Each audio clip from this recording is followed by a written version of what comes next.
Hello, this is Lauren Holley-Allen back with you. Emergency Management Made Easy. And class number 24 of our series, a review of what we have covered. And that is pretty exciting to me. Pretty exciting. The simple truth of the matter is no longer can emergency plans only address fire prevention procedures and emergency protocols. We just can't. And I plan to address fire as well. While it's important, all hazard planning is essential. So let's look at the basic requirements you have covered. Let's review the classes we have covered together. Are you ready? Do you have your pencil and paper? All right, I'm going to go through the list. You're going to be very proud of yourself after it's done.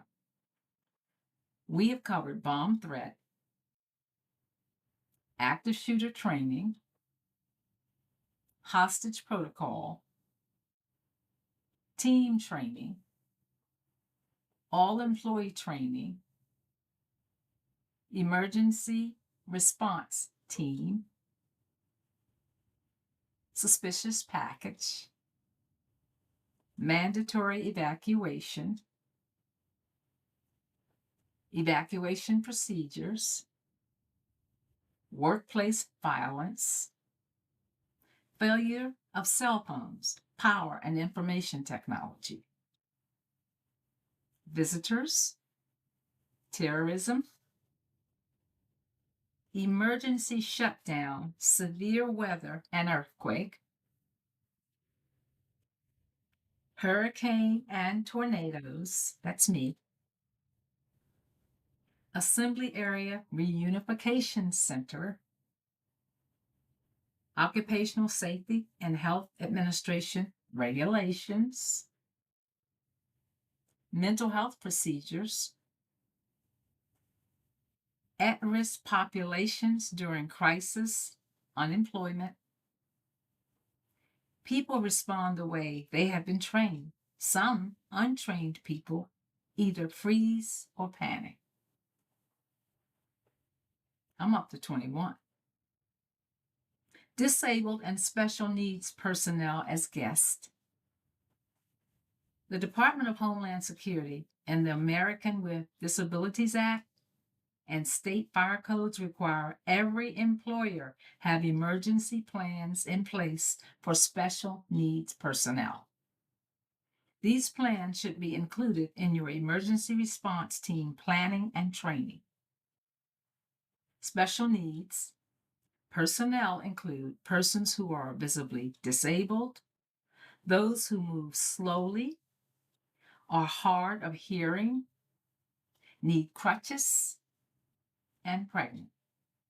The plans include shift employees, visitors, and contractors.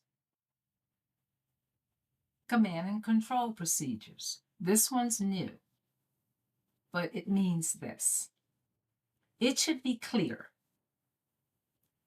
cut.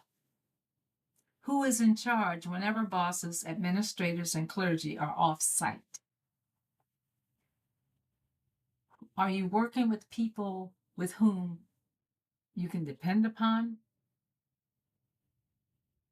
When senior emergency managers are absent, be confident who you have selected to be in charge, especially during emergencies. Training factors and protocol.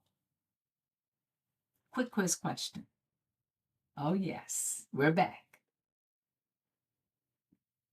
OSHA 29 CFR 1910-39 C. Employer must designate and train employees to assist in a safe and orderly evacuation of other employees. That's a must. Emergency response team training should be specific to the job duties of the team members.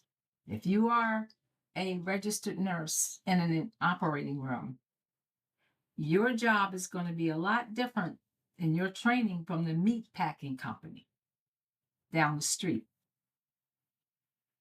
or this fast food employee who may be a teenager or a college student. So the training is different. However, according to OSHA, that training should be specific to the job duties. Now, this also covers shift employees, employees who work on weekends, visitors, and contractors. Another quick question. When might training fail to comply with federal law or OSHA? Training is necessary for all personnel. Training shall be annual, in classroom where questions can be asked and answered, when the plan changes, when people in the plan or job changes. Personnel must be trained at least annually. Consult with employers when in doubt.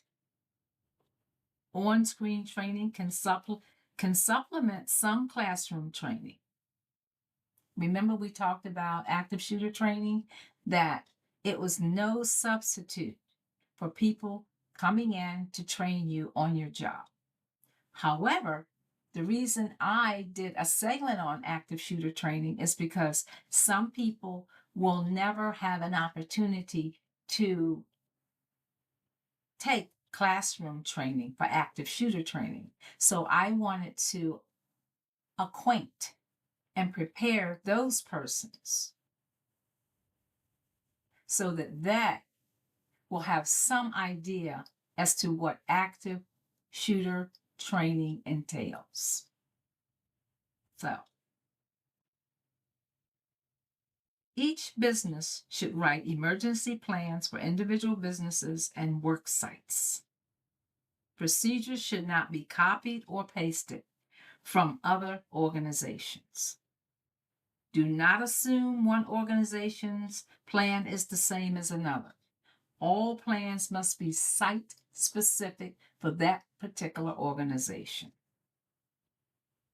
The fire department's training is going to be a lot different from the emergency management training or a school teacher's training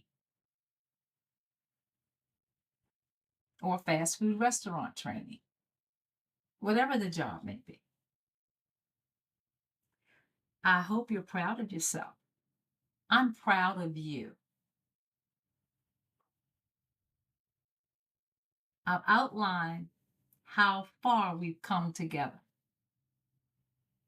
Remember, all of the videos in the series, and I'm adding more each week, can be watched over and over again whenever you have a need, whenever you need to remember how to put together a plan or what you might talk about or add to that plan.